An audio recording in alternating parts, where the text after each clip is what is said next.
One of the central questions in all of science that has to do with humans is, are we a product of our genes or are we a product of our experience? The old nature-nurture issue. Feral children tap into this because they are the natural experiment that we're not allowed to carry out. They are the children who go through extraordinary circumstances, which no one could naturally create.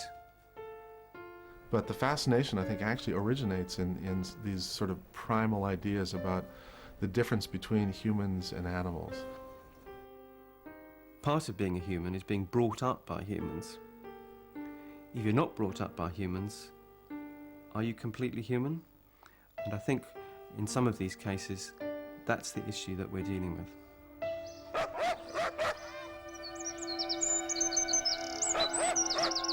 One of the most extraordinary cases ever has recently come to light in the Ukraine. Oksana Milea was born in November 1983. According to medical records, she was a healthy child. When the baby girl was born, she weighed 5 pounds 11 ounces and didn't have any abnormalities, either physical or mental. So how did Oksana become more like a dog than a human being? Her parents were alcoholics, and one night, too drunk to care, they left Oksana outside. Looking for warmth, the 3-year-old crawled into the farm kennel and curled up with the mongrel dog that probably saved her life. But while the dog helped her survive, her time in the kennel also had awful consequences. For the next 5 years, she would spend her life living as a dog.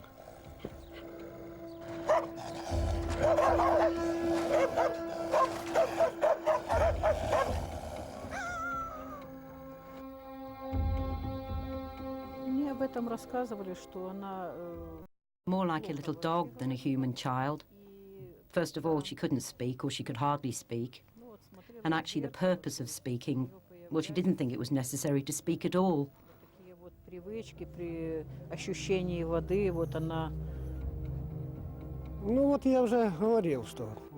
Children can copy the habits of the creatures around them. If those creatures are human beings, they become like human beings. But as you know, she was surrounded by dogs, so she became more like a dog than a human being.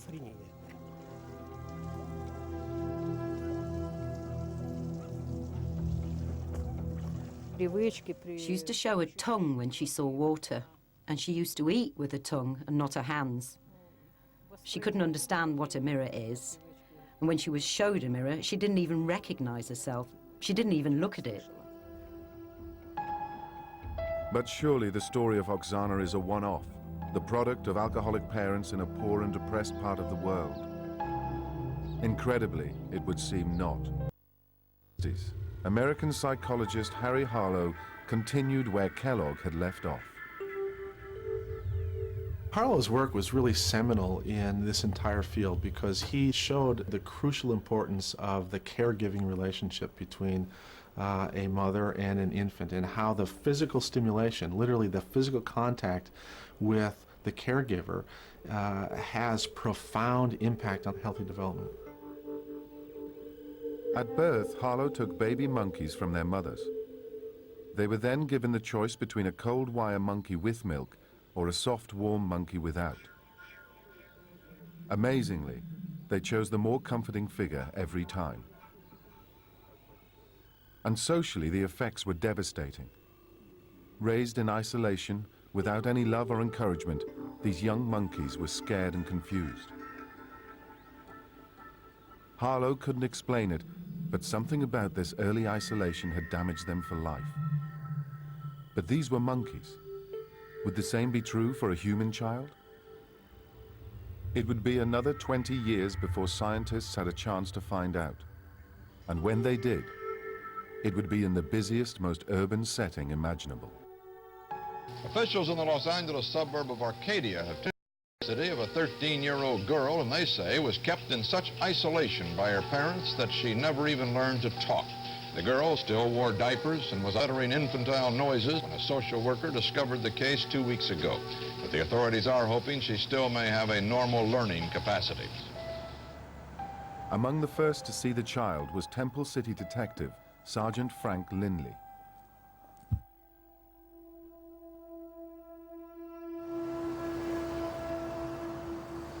I already knew that the child was 13 and a half years old. And I took one look at her, and she wasn't much bigger than my daughter Beverly, who had just turned 7 about 3 months earlier. And I really had a hard time conceiving of the idea that the child was the age that she was. The child obviously had been severely mistreated. She was still in diapers, couldn't walk. She had no verbal skills at all at that point. The last time I was on this street was probably 30 years ago. Yep, there it is. Hasn't changed much. The backyard looks the same. It's all weeds and dead grass. Looks the same as it did in 1970. The house belonged to Clark Wiley. A loner, Clark had turned his back on the world after his mother had been killed in a hit-and-run accident. After the accident, things in the Wiley house would never be the same again. The house was completely dark. All the blinds were drawn. And there were no toys, no clothes, nothing that would ever indicate to you that a child of any age lived there.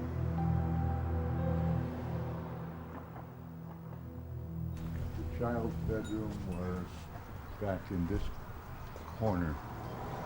That was the bedroom. The windows were covered to about 3 inches from the top, which was the only natural light that had ever come in there in all the time the child was in the bedroom.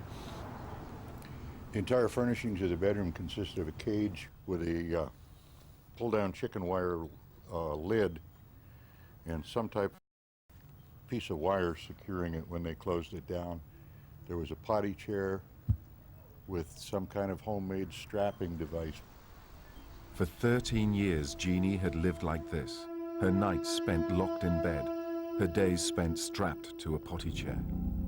During that time, Clark had ordered his son John and wife Irene never to talk to her. In her darkened room, she had led a life of near total isolation.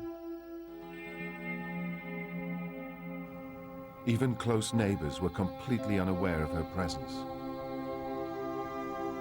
We came home from work and the police was here and they came to question us. That's when we found out, what happened and, that they had a little girl. Nobody knew before. And when we found out what happened and how she was treated, everybody was shocked and just unbelievable. For their entire marriage, Clark had imposed his will on Irene. And blind with cataracts, she had been too scared to resist. But one day, something broke. While Clark was out buying groceries, she seized her chance and fled. It was the first glimpse the world would have of Clark and Irene's dark secret. I met Clark and Irene at Temple City Sheriff's Station. They were both under arrest at the time. When we interviewed Irene, she would make no mention of the family whatsoever, particularly the children. I attempted, along with my partner, to interview Clark. He refused to talk to us. He wouldn't say a word. He never even acknowledged that he understood what we were talking about. Unable to face the truth, Clark took matters into his own hands. This morning, the authorities reported the 70-year-old Clark Wiley shot and killed himself just before he was to go to court and be arraigned for child abuse. After 13 years, Jeannie was at last free. And for scientists, she was just the case they had been waiting for. For 13 years, Jeannie had lived a life of complete isolation. Raised in a city bedroom, Jeannie was as much a feral child as if she had been brought up by wolves. At 13, she was the size of a 6-year-old. Worst of all, she had never been taught to speak. Question now, could she ever learn?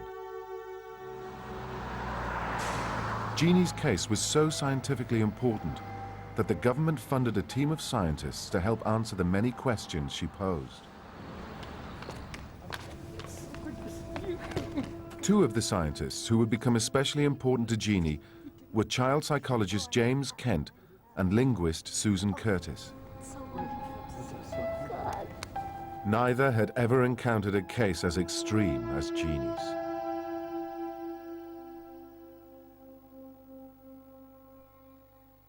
We looked at her as a newborn in a way, even though we know she hadn't. She came with 13 years of memories and experiences, not all of them wonderful, most of them not, I think.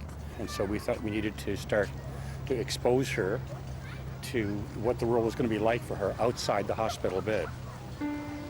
To Genie, everything was a new experience. We did what you would do with your own kids if you were introducing them to the world. You'd take them out and hold them up and show them, sort of judge from how they reacted to whether this was too much or not enough, and you could move on and do the next thing. Genie was making amazing progress. As the experts looked on, they realized that she might be the answer to the question that had troubled science for so long. So we seized this wonderful opportunity that she provided us in as loving a way as we could, but using it to finally get our chance to address head-on specific hypotheses and notions about human language and the human mind. These hypotheses were based on the latest ideas about how children's brains developed. According to the theory, young children could only learn certain things at certain times, called critical periods. Language was one of these critical periods, and according to the theory, Genie, who was now a teenager, had missed her chance forever. But incredibly, Genie seemed to be proving the theory wrong. As this footage shows, Genie was blossoming. Not only was she delighted by the world around her, but she was learning the words for the new things she was seeing. Extremely interested in everything around her. She wanted to know the word for everything around her. She wanted to engage people all around her. She was not mentally deficient. Her lights were on, and everyone who worked with her, from teachers to therapists to me, knew that she was not retarded. It was clear as day. And as she began to learn more and more words, hundreds of words, much more rapidly than I ever imagined, and stringing them together, I began to think maybe I will be wrong. Maybe she will be the one that will prove that this hypothesis is incorrect. But Genie could not escape the effects of her past so easily. She was still haunted by her traumatic upbringing, trapped by the memories of the awful fate she had suffered. And linguistically, she had stopped making progress. She learned tons of words. She has an enormous vocabulary. But language is not words. Language is grammar. Language is sentences. How do you make a sentence? What can be a sentence? What is a sentence? How do you automatically know something's a sentence? So it wasn't because she was cognitively deficient. In other respects, it was because she was cognitively deficient in this island of human mind, the mental faculty that we call grammar. At the time Genie was found, brain science was in its infancy. But today, we have a much clearer picture of what actually happens in cases of extreme neglect like Genie's. In Genie's brain, the left part of her brain, her cortex, that has those neural systems responsible for speech and language, because she never heard any words and because she was never spoken to very often, they didn't get stimulated. And because they weren't stimulated, they got smaller and less functional and disconnected, and ultimately that part of the brain literally physically changes. Today, with modern imaging technology, we can, for the first time, actually see what happens in the brains of feral children. And the effects are shocking. Without normal stimulation, their brains are smaller and malformed. And the earlier this begins and the longer it carries on, the worse the damage will be. Starved of stimulation, Jeannie's brain had simply not developed the capacity for language. And now that she was a teenager, she would never be able to learn. Despite this, Genie continued to be a close part of everyone's life. But there was more trouble ahead. Children have to belong to somebody when they grow up, and she was still a child, and she needed a family to belong to. So that's what we would have liked, a family that she could belong to. And that's not what happened, unfortunately. What did happen is about the worst outcome I think we would have envisioned. On her 18th birthday, Jeannie moved back with her mother Irene into the house in which she had been so terribly abused. But after only a few weeks, it was clear that Irene couldn't cope. From here, Jeannie was moved into state care, with terrible consequences. I was a student, and people wouldn't listen to me. People who needed to intervene did not listen to me. And so I spent lots and lots of time on the phone pleading with people to intervene and save this person who had had the worst experience of deprivation and isolation in all recorded medical history, who was now in a crisis situation. As Jeannie moved from home to home, her condition deteriorated. But worse was to come. Feeling alienated and alone, Irene decided that Susan Curtis and the other academics had got too close. A lawsuit followed. I went from being asked to be her guardian to 1 week later being prevented from seeing her or phoning her. And ever since then, I've been prevented from having any contact at all. So although I have lots of, I'm still a scientist, I'm still interested in knowing things about her language now and all kinds of interesting things I would like to pursue academically. Primarily, I would just like to see her. A ward of court, Jeannie now lives in an adult care home somewhere in Los Angeles, prevented from seeing the people who once meant so much to her. But children like Jeannie continue to be discovered, even today. We actually are seeing an increase in the number of severely neglected children who are in physically and socially isolated environments and have feral child-like property. De nu volgende aflevering van Bonobobo gaat over fanatisme. We zien onder andere hoogleraar psychiatrie Robert J. Lifton, die over dit onderwerp een boek schreef,